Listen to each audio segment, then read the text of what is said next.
बिस्मिल्लाहिर्रहमानिर्रहीम और अस्सलामुअलैकुम। 14 जून और पाकिस्तान में जुमे की सुबह। आज अभी तक की अहम खबरें और मेरा तज्जिया। आज सबसे पहली खबर आपके सामने जो रखेंगे वो जुल्म सितम और बर्बरियत की जो पाकिस्तान में मिसालें कायम की जा रही हैं और फस्तायत रोज़ नए से नया रिकॉर्ड बना रही है, उसकी एक और कहानी आपके सामने रखते हैं। कहानी है सब्ज़ी फरोश सैफुर रहमान और उनकी बेटी की। जी हाँ, सैफुर रहमान जो एक सब्ज़ी फरोश है, उनकी बेटी को लगा कि पाकिस्तान एक आज़ाद मुल्क है, उसमें उसके जमहूरी हकूक़ हैं, उसका फ्रीडम ऑफ स्पीच है, रूल ऑफ लॉ यहाँ पर है, डेमोक्रेसी है, तो वो भी अपने दिल की बात सोशल मीडिया के ऊपर लिख सकती है।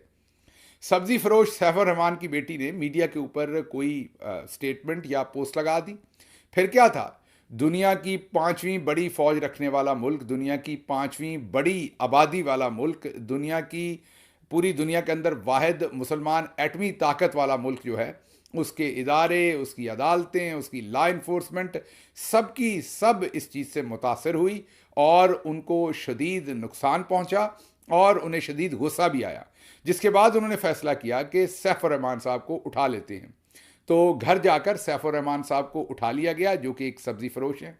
हालांकि अगर सैफुर रहमान साहब के घर फीमेल पुलिस भेजकर बच्ची को डायरेक्ट कहा जाता तो बच्ची, जाहिर है उसके ये आइनी हकूक़ तो हैं, लेकिन जो फस्तायत जारी है, बच्ची सोचती कि चले मैं अपने आइनी हकूक़ अभी थोड़ी देर के लिए कलअदम कर लेती हूँ, उनको अभी थोड़ी देर के लिए डिले कर लेती हूँ, मुलतवी कर लेती हूँ, मैं अपनी डिज़ायर्स नहीं लिखती, और वो बेचारी शायद अपने बाप की, अपने घर की हिफाजत के लिए ये वादा कर लेती, जैसा कि बहुत सारे सोशल मीडिया वर्कर्स को उठाकर उन पर जुल्म और सितम करके उनसे एफिडेविट्स ली जा रही हैं कि हम दोबारा कोई सोशल मीडिया के ऊपर पोस्ट नहीं लगाएंगे। तो ये बच्ची भी मेरा ख्याल है ना लिखती दोबारा। हालांकि उसका हक है, वो लिख सकती है, उसका सारा राइट है, लेकिन जो कुछ आप कर रहे हैं, अगर आप उसको सिर्फ बता देते कि हम ये आपके साथ कर सकते हैं, तो मेरा ख्याल है कि शायद वो ये ना लिखती।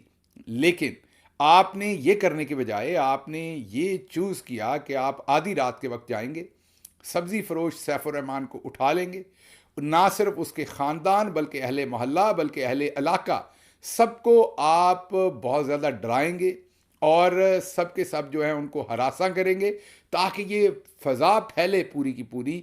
और इस चीज़ से सब्ज़ी फरोश सैफुर रहमान की तो एक बेटी को डराना मकसद नहीं है, बल्कि पूरे इलाके बल्कि पूरे मुल्क तक ये इन्फॉर्मेशन फैलाकर आप अपनी फस्तायत की जो है वो मोहर सब्त करके आप अपनी गिरफ्त मजबूत करना चाहते हैं और डर के ज़रिए अपना ऑर्डर जो है वो मुसल्लत करना चाहते हैं। तो अब आप सोचिए, सब्ज़ी फरोश सैफुर रहमान, मैंने जैसे आपको बताया कि पाँचवीं छठी फ़ौज दुनिया की जिस मुल्क के पास हो, जो न्यूक्लियर पावर हो वाहिद इस्लामी, जो इतनी बड़ी आबादी वाली स्टेट हो, अब उस स्टेट के साथ सैफुर रहमान अपनी बेटी के हकूक़ के लिए, जो कि एक सब्ज़ी फरोश है, बताइए किस तरह से लड़े। और जब उस मुल्क की आला तरीन अदालत के ऊपर जस्टिस काजी फ़ायज़ ईसा साहब जैसे लोग बैठे हों, जो ना सिर्फ अंधे हों बल्कि बहरे हों, गूंगे हों, उन्हें नज़र ही ना आ रहा हो कि सब्ज़ी फरोश और उसकी बेटी के साथ क्या हो रहा है, उनसे पूछें तो वो कहते हैं कि सब कुछ पहले होता रहा है, मेरे ज़माने में किसी किस्म की इन्वॉल्वमेंट नहीं है। हालांकि जो कुछ इस ज़माने में हुआ है वो पहले पाकिस्तान की तारीख में कभी नहीं हुआ। जज मोहम्मद अब्बास का ख़त देख लीजिए, 6 जजेस जो इस्लामाबाद हाई कोर्ट के हैं उनका ख़त देख लीजिए, जज आसिफ का रावलपिंडी से ख़त देख लीजिए, कमिश्नर रावलपिंडी की स्टेटमेंट देख लीजिए। मतलब कि कोई चीज़ रह नहीं गई जिसने पॉइंट ना किया हो जस्टिस काजी फ़ायज़ ईसा को कि पाकिस्तान की इंटेलिजेंस एजेंसीज़ किस तरीके से पाकिस्तान के अंदर अपना पूरा एक तसल्लुत जो है वो बर्पा किए हुए हैं। इसी तरह की एक और कहानी आपके सामने रखते हैं। सहाफ़ी इमरान रियाज, हज करने की उन्होंने सोची, मेरे से भी उनकी बात हुई थी, बताया उन्होंने कि पिछले साल भी उन्हें हज से रोका गया था, इस साल भी वो हज करना चाहते हैं और उन्हें उम्मीद थी कि अदालत उन्हें इजाज़त देगी। खैर अल्लाह अल्लाह करके अदालत ने भी इजाज़त दी। अब ज़रा इस सारी चीज़ को देखिए, इसको आपने ये बहुत बारीक बीनी से आपने इस एनालिसिस को देखना है, ये सीधी सीधी बात नहीं है। अब एक तरफ तो सहाफ़ी इमरान रियाज हैं, वो तो हज करना चाहते हैं जैसे हर मुसलमान करना चाहता है, और वो अपने मजहबी फरीज़े के लिए उन्होंने ये प्रोग्राम बनाया और हज पर रवाना होने के लिए बाकायदा तौर पर अदालत गए, दरख्वास्त दी, इजाज़त ली, जो कुछ बन पड़ता था वो सब कुछ उन्होंने किया और एक शहरी के तौर पर अपने तमाम फ़राइज़ पूरे करके वो एयरपोर्ट पहुँचे। अब यहां तक तो इमरान रियाज का किस्सा हो गया। अब मुझे तो इमरान रियाज के कंडक्ट में कहीं कुछ गलत दिखाई नहीं दे रहा कि इमरान रियाज ने कहीं ज्यादती की हो, चुपके से निकल रहा हो, ज़बरदस्ती निकल रहा हो। उसके ऊपर आपने पाबंदी लगाई हुई थी, उसने अदालत में चैलेंज किया, अदालत ने आपको बुलाया, स्टेट को, आपका पॉइंट ऑफ व्यू सुना, आपने अपना पॉइंट ऑफ व्यू दिया, अदालत ने दोनों साइड के पॉइंट ऑफ व्यू सुन के फैसला किया कि इमरान रियाज को हज पर जाने की इजाज़त दी जाती। एक दफ़ा नहीं, 2 दफ़ा अदालत ने यह फैसला दिया। दूसरे फैसले के बाद इमरान रियाज पहुंचे। तो इमरान रियाज की कहानी तो यहां हो गई ख़त्म कि उसने कुछ गलत नहीं किया, वो अपना हक इस्तेमाल कर रहा है, उसने तमाम जो रिस्पॉन्सिबिलिटीज़ थी या अवेलेबल ऑप्शन थे उनके ऊपर दरवाज़ा खटखटा के इजाज़त लेके एहराम पहन के वो निकल पड़ा। अब दूसरी साइड लेते हैं हुकूमत की। उन्होंने ठान ली कि अदालतें जो मर्जी कहें, इमरान रियाज का भले मजहबी फरीज़ा है या नहीं है ऑफ कोर्स, मीन उसको पूरा होने देना है या नहीं है, इमरान रियाज के बुनियादी हकूक क्या हैं वो जाएं भाड़ में, हमें कोई लेना देना, हमने उसे गिरफ्तार करना है। अब यहां तक तो आपको बात समझ आती। अगली बात मैं आपको बताता हूं। अब इमरान रियाज कोई दहशतगर्द तो है नहीं, उसको अगर आपने गिरफ्तार करना है, आप सबको पता है, पूरे पाकिस्तान को पता है वो हज पे जाना चाहते हैं, ये भी पता था कि आखिरी फ्लाइट हज की कौन सी है, कहां से जाना उन्होंने, तो आप उन्हें घर से निकलते हुए गिरफ्तार कर सकते थे। जैसे 20 दफ़ा पहले उनके घर अगर आपने FIR दी हुई है तो आप उनके घर जाके उनको गिरफ्तार कर सकते थे। अच्छा चलें, आपने वहां नहीं किया, उन्हें एहराम बांधने दिया, उन्हें एयरपोर्ट पर आने दिया, ओके ये भी ठीक हो गया। फिर वो जाहिर है एयरपोर्ट के अंदर गए जहां पासपोर्ट कंट्रोल है। आप सबको पता है कि एयरपोर्ट के बाहर वाले बरामदे के बाद सब कुछ ASF के कंट्रोल में होता है, और वहां जिसके पास बोर्डिंग कार्ड या जिसके पास टिकट और अपना सफरी सारे इंतजामात ना हो, वो उस दरवाजे को क्रॉस करके आगे नहीं जा सकता। मतलब आगे सिर्फ पैसेंजर होते हैं। अब अगर आपने इमरान रियाज को गिरफ्तार करना है तो जैसे ही उन्होंने वो अगला दरवाज़ा अबूर किया, आप उन्हें गिरफ्तार करते, बिल्डिंग के अंदर से ही किसी साइड वाले दरवाजे से ले जाकर गाड़ी में बिठाते अपनी में, और गिरफ्तार करके उन्हें थाने ले जाते। नहीं, आपने ये नहीं किया। फिर उसके आगे पासपोर्ट कंट्रोल है, जहां पर इमरान रियाज साहब ने पासपोर्ट पर ठप्पा लगवाना है, उस पर भी आप उन्हें साइड वाले कमरे में ले जाके बिठा सकते थे, वहीं गिरफ्तार रख सकते थे, डिटेन रख सकते थे, वहीं से पिछले दरवाजे से आप उन्हें गाड़ी में बिठाकर लेके जा सकते थे। आपने ये नहीं किया। आपने क्या किया? आपने इमरान रियाज को अंदर से बाहर भेज दिया। आप नहीं जा सकते अंदर, आप उन्हें गिरफ्तार कर सकते थे, आपने नहीं किया, आपने उन्हें अंदर से बाहर भेज दिया। अब बाहर क्या माजरा है? बाहर वैसे ही एक मेला लगा होता है एयरपोर्ट के ऊपर, आपको पता है, लोग अपने प्यारों को, स्पेशली हज के सीजन में, तो एक शख्स को 50 बंदे छोड़ने आते हैं, तो बाहर हजारों की नहीं तो सैकड़ों की भीड़ है उस छोटी सी जगह में, छोटे से बरामदे में आप कह लें। वहां पर अब आप इमरान रियाज को गिरफ्तार कर रहे हैं, वहां कैमरे हैं, जाहिर है पब्लिक के कैमरे होने ही होने। आपको पहले से पता है, कॉमन सेंस है कि इमरान रियाज एक पॉपुलर आदमी हैं, उनको जब आप इस तरीके से गलत बात पर गिरफ्तार करने की कोशिश करेंगे, ज्यादती करेंगे उनके साथ, उनके मजहबी हकूक, उनके बुनियादी हकूक को आप मजरू करने की कोशिश करेंगे, तो पब्लिक वीडियो तो बनाएगी, नेचुरली बनाएगी। अब वहां पर क्या हो रहा है? मस्टंडे खड़े हैं, मुंह पर मास्क लगे हुए हैं, गाड़ियों के, वो पहले तो इमरान रियाज को घेरे में ले लिया, फिर वो गाड़ी में बैठ के अच्छा, अब उस गाड़ी को वहां से भी निकलने दिया जा सकता था। एयरपोर्ट से निकलते, क्योंकि आपने उन्हें वापस तो भेज दिया है, एयरपोर्ट से निकलते ही जहां चेक पोस्ट है वहां उनकी गाड़ी साइड पर लगाकर, जहां इतनी भीड़ नहीं होगी, वहां उन्हें गिरफ्तार किया जा सकता था। यहां से उन्होंने अपने घर जाना था, वहां पर गिरफ्तार किया जा सकता था। रस्ते में से उन्होंने कैंट से गुजरना था, कैंट के अंदर जो मिलिट्री पुलिस की चेक पोस्ट हैं, उनके ऊपर खड़ा करके उन्हें गिरफ्तार किया जा सकता था। नहीं, ये नहीं किया। उन्हें सारी पब्लिक के सामने वहां मस्टंडे लगा के, जिसमें कोई वर्दी में, यूनिफॉर्म में नहीं था, उनको वहां से गिरफ्तार किया जाता है, और उसके मनाजर जो है वो पूरी पब्लिक देखती है। अब यहां जो मैं बारीक एनालिसिस आपको देना चाहता हूं कि ये यही चाहते थे, उनको गिरफ्तार घर से, एयरपोर्ट के अंदर से, कहीं से भी किया जा सकता था, लेकिन ये जो मनाजर हैं ये जानबूझ के ये प्रोड्यूस कर रहे हैं सारा कुछ। ये जो कंटेंट है, ये जो दिखा रहे हैं, कितने सारे मस्टंडों ने घेरा हुआ है। अब इमरान रियाज जो है, उन्होंने साथ तोप तो नहीं बांधी हुई, जब वो अंदर गए हैं पासपोर्ट लेके, तो उन्हें एक बंदा वहां डिटेन कर लेता, हथकड़ी लगा लेता, उन्हें कमरे में बिठा लिया जाता, पिछले दरवाजे से गाड़ी में बिठा। अक्सर जो एयरपोर्ट में गिरफ्तारियां होती हैं, वो हमेशा ये जहन में रखिए कि ये आप पैसेंजर बाहर के दरवाजे से जाते हैं, एयरपोर्ट का जो अंदर का स्टाफ है उनकी गाड़ियां भी पीछे अंदर जाती हैं, पार्किंग भी होती है, ऐप जहां पर जहाज़ खड़े होते हैं जिसे एप्रन कहते हैं, वहां पर भी जो है वो गाड़ियां जाती हैं सिक्योरिटी वालों की, तो उन्हें तो अंदर किसी तरफ से भी लाया जा सकता था। बाहर के दरवाजे से, पब्लिक के सामने से ये सारा ड्रामा करने का मकसद क्या था? मकसद एक ही था कि आप सब तक, एक तो आपको हरासा किया जाए, एक तो तशद्दुद, जुल्म और डर की फ़ज़ा को मज़ीद इंक्रीज़ किया जाए और बनाया जाए, ये पहला पर्पज़ था।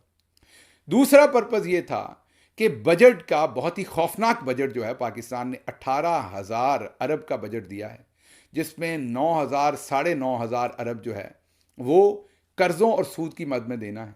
पीछे जो 9,000 अरब पाकिस्तान के पास रह गया, उसमें से 3,000 अरब हमारे दिफाई बजट पे चला गया, उसमें 1,000 अरब हुकूमत के अखराजात पर चला गया।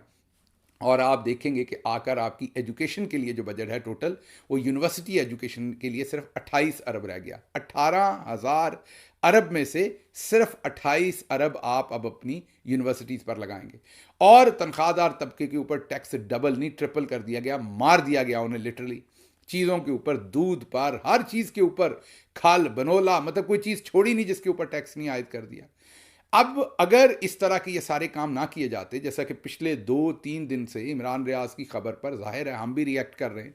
अभी अपने वीलॉग में मैंने भी इसी खबर को जगह दी, पिछले वीलॉग्स में भी मैंने इसका जिक्र किया, आप सब भी पोस्ट कर रहे हैं, कंडेम कर रहे हैं, जो कि दुरुस्त कर रहे हैं क्योंकि इमरान रियाज का ये बुनियादी हक है। लेकिन आप ये सोचिए कि ये हमारे दिमागों के साथ कैसे खेला जा रहा है, हमें कैसे बेवकूफ़ बनाया जा रहा है कि एक शख्स के जो बुनियादी हकूक़ हैं जो उसको बड़े आराम से मिल जाने चाहिए, और अगर आपने उसको सलब भी करना है तो आप बड़े आराम से बैकग्राउंड्स में रहते हुए सलब कर सकते हैं। लेकिन आपने ये नहीं किया, आपने तमाशा लगाया और वो तमाशा पूरी दुनिया को दिखाया ताकि पूरी दुनिया इसी पे बहस करे, बजट को भूल जाए। और ये एक सेकेंडरी इशू आपने फ्लोट कर दिया ताकि तमाम तवज्जो इधर से हो और उधर से वो जो चोर डाकू आपने बैठाए हुए हैं वो चुपके से सारे का सारा जो अपना बजट है वो अप्रूव करवा लें। तो ये मेरा तज्जिया था इसके ऊपर। आप देखेंगे इंशाल्लाह अगले एक दो, क्योंकि इमरान रियाज पर जिसने मुकदमा किया वो खुद ही मुकर गए हैं, गवाह मुकर गए हैं, वो आप देखिएगा अब ये बजट पास हो जाएगा इमरान रियाज को, उसके बाद ये छोड़ देंगे, कुछ भी नहीं करेंगे। वजह क्या है कि इमरान रियाज ने कुछ भी नहीं किया, कोई सबूत उसके खिलाफ नहीं है, कोई चीज़ उसके खिलाफ नहीं है। सिर्फ और सिर्फ वो जो बुनियादी अपना हक हज का इस्तेमाल करना चाहता था, जो उसका हक था, उससे उसको रोका। उसका तो नुकसान किया, लेकिन उसके नुकसान में से अपना फ़ायदा कर लिया, उसके इस तमाम प्रोसेस को इस्तेमाल किया बजट के ऊपर से आपकी तवज्जो हटाने के लिए। अच्छा जी, अगली खबर आपके सामने रखते हैं। FIA ने साइफर में जो इमरान खान को बरीयत कर दी है, इमरान खान को और शाह महमूद कुरैशी को बाइज्जत बरी कर दिया, साइफर का केस उठाकर टोकरी में फेंक दिया। उसका गालिबन अभी तफसीली फैसला भी नहीं आया, लेकिन FIA ने अब फैसला किया कि उसे सुप्रीम कोर्ट ऑफ पाकिस्तान में चैलेंज कर देना है।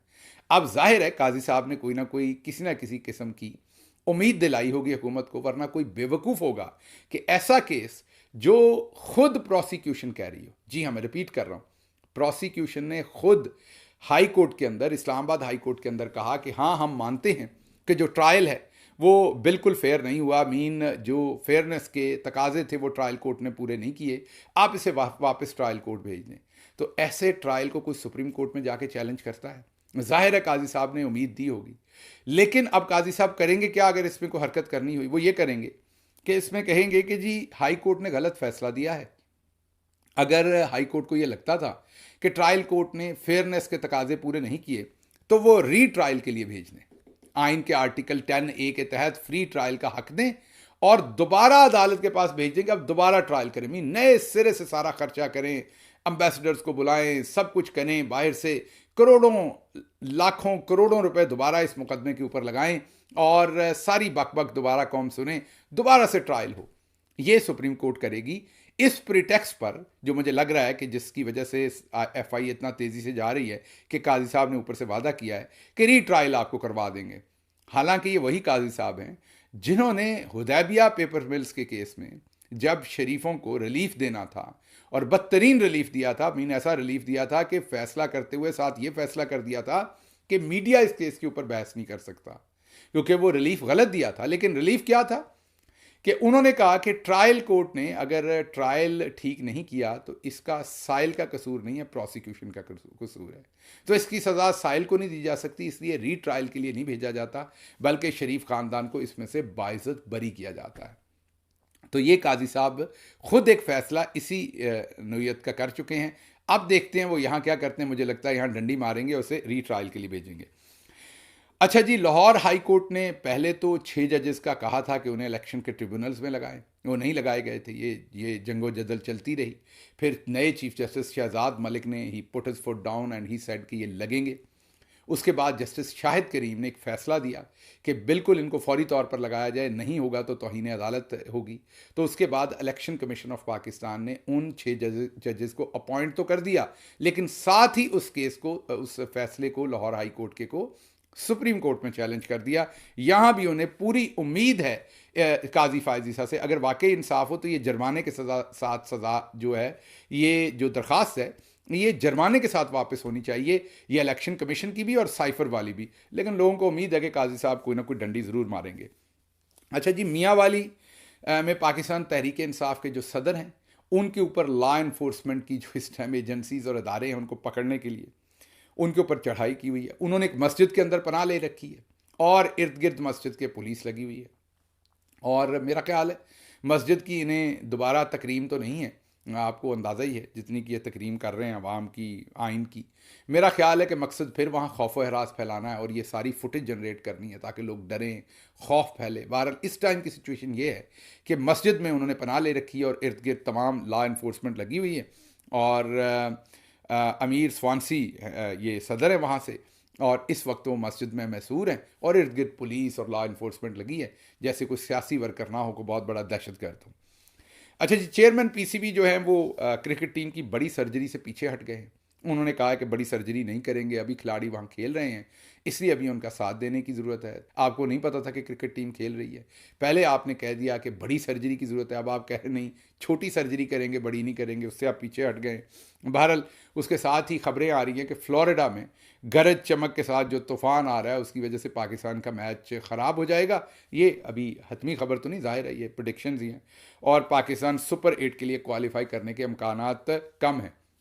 जनाब अगर ये तूफ़ान ना भी आए तो जो पाकिस्तान के अंदर बदतमीज़ी, आमरीत, फस्तायत और लॉ एंड ऑर्डर की के नाम के ऊपर जो लोगों के बुनियादी इंसानी हकूक़ और मेरिट की धज्जियाँ उड़ाने के जो तूफ़ान आए हुए हैं पाकिस्तान में, उसके बाद पाकिस्तान ने कौन से सुपर 8, और हम तो सुपर 100 में भी मेरा ख्याल आप क्वालिफाई करने जोगे नहीं रह गए। अच्छा जी, इमरान खान साहब, शेख रशीद अहमद, शाह महमूद कुरैशी और दीगर आज़ादी मार्च के हवाले से थाना I9 में दर्ज मुकदमे में बरी हो गए हैं।